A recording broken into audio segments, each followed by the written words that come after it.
ಅದು ಒಪ್ಪಿ ಮಾಡಿದ್ರು.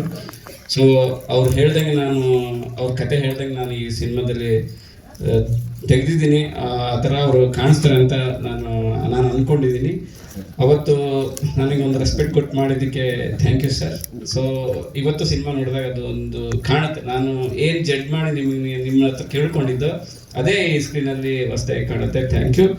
ಅಂದರೆ ಎಲ್ಲರೂ ಒಪ್ಕೊಂಡಿದ್ದಾರಲ್ಲ, ಅದೇ ನನ್ನ ಗ್ರೇಟ್ನೆಸ್, ಅದೇ ನನ್ನ ದೊಡ್ಡ ಸಕ್ಸಸ್. ಅಂದರೆ ವಿಜಯ್ ಸರ್ ಆ ಏಜ್, ಆ ಗೆಟಪ್ಪಲ್ಲಿ, ಇವರು ಆ ನೆಗೆಟಿವ್ ರೋಲಲ್ಲಿ, ರಚಿತಾ ಮೇಡಮ್, ಆಮೇಲೆ ಭಾವನಾ, ಆ ಪಾತ್ರಗಳು ಒಪ್ಕೊಂಡಿದ್ದಾರೆ. ಅಂದರೆ ಅವ್ರು ಇದಕ್ಕೂ ಮುಂಚೆ ಆ ಥರದ್ದು ಒಂದು ಮಾಡದೇ ಇರುವಂಥ ಒಂದು ಪಾತ್ರಗಳು ಮಾಡಿದಾರಲ್ಲ, ಅದೇ ನನ್ನ ದೊಡ್ಡ ಸಕ್ಸಸ್ ಅಂತ ಹೇಳಕ್ಕೆ ಇಷ್ಟಪಡ್ತೀನಿ.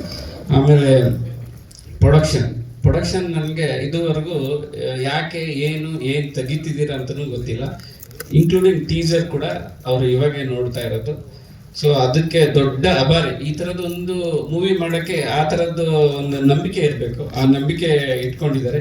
ಈ ಸಿನಿಮಾ ಥ್ರೂ ಔಟ್ ನನ್ನ ಕನಸು. ಯಾರು ಅವ್ರದ್ದೇ ಆದ ಏನೂ ಹೇರಿಲ್ಲ, ಪ್ರೊಡಕ್ಷನಿಂದಾಗಲಿ, ಆರ್ಟಿಸ್ಟ್ ಕಡೆಯಿಂದಾಗಲಿ, ಟೆಕ್ನಿಷಿಯನ್ ಎಲ್ಲ ನನ್ನ ಕನಸು, ನನ್ನದೇ. ಇದು ಏನೇ ಆದ್ರೂ ಅದು ನನಗೆ, ಅದು ಕೆಟ್ಟದ್ದಾಗಿರ್ಬೋದು ಒಳ್ಳೇದಾಗಿರ್ಬೋದು, ಅದು ನಾನೇ ಜವಾಬ್ದಾರಿ ಆಗಿರ್ತೀನಿ. Thank you sir. ಪತ್ರಿಕೆ ನಮಸ್ಕಾರ. ತುಂಬ ಸಂತೋಷ ಆಗ್ತಾ ಇದೆ ನಿಮ್ಮನ್ನೆಲ್ಲ ನೋಡಿ. ಬಂದಿರುವಂಥ ವಿಜಯ್ ಅಣ್ಣವರು, ರಾಘವಿ ಶೆಟ್ಟರು, ಮಾಸ್ತಿ ಅವರು, ಭಾವನಾ ಮೇಡಮ್, ಎಲ್ಲ ನಮ್ಮ ಚಿತ್ರತಂಡದವರು, ಆ್ಯಕ್ಟ್ ಮಾಡಿರೋ ಟೆಕ್ನಿಷಿಯನ್ಸ್ ಎಲ್ಲರಿಗೂ ಥ್ಯಾಂಕ್ ಯು. ಖುಷಿಯಾಗುತ್ತೆ. ಇದೇ ನವೆಂಬರ್ 1 ಹೋದ ತಿಂಗಳು ನಿಮ್ಮೆಲ್ಲ ಭೇಟಿ ಮಾಡಿದ್ವಿ, ಸರ್ವೈವರ್ನ ತೋರಿಸಿದ್ವಿ. ಇವತ್ತು ನಮ್ಮ ಚಿತ್ರದ ರೂಲರ್ ಯಾರು ಅಂತ ತೋರಿಸ್ತಾ ಇದ್ದೀವಿ. ಸೊ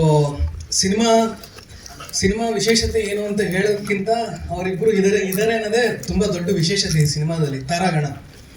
ನಾವು ಇಷ್ಟು ವರ್ಷದಿಂದ ಮನೇಲಿ ಕೂತಿದ್ವಿ, ಸಿನಿಮಾ ಯಾಕೆ ಮಾಡ್ತಾ ಇರಲ್ಲ, ಎಷ್ಟೊಂದು ಪ್ರಶ್ನೆಗಳಿತ್ತು. ಬಟ್ ಅದಕ್ಕೆಲ್ಲ ಈ ಸಿನಿಮಾ ಉತ್ತರ ಕೊಡುತ್ತೆ ಅಂತ 100% ನಾನು ಹೇಳ್ತೀನಿ. ಸೊ ಇನ್ನು ಮುಂದಕ್ಕೆ ಇನ್ನು ಹಾಡುಗಳು ಬಾಕಿ ಇದೆ. ಲಾಸ್ಟಿಗೆ ಒಂದು ಟ್ರೈಲರ್ ಕೂಡ ಇರುತ್ತೆ. ಸೊ ಸಿನಿಮಾ ನಿರೀಕ್ಷೆನ ದೊಡ್ಡ ಮಟ್ಟಕ್ಕೆ ತೊಗೊಂಡು ಹೋಗ್ತಾನೆ ಇರ್ತೀವಿ. ಇವತ್ತು ಎಲ್ಲೂ ಯಾರಿಗೂ ಬೇಜಾರಾಗಲ್ಲ, ಬೇಸರ ಅಂತೂ ಆಗಲ್ಲ. ನಮ್ಮ ಸಿನಿಮಾ ಜನವರಿ 23, 2026 ರಿಲೀಸ್ ಆಗ್ತಾ ಇದೆ. ನೀವೆಲ್ಲ ಥಿಯೇಟರ್ ನೋಡಿ ನಿಮ್ಮ ಸಹಕಾರ ನಮ್ಮ ಮೇಲೆ ಹೀಗೆ ಇರಲಿ ಅಂತ ಹೇಳಿ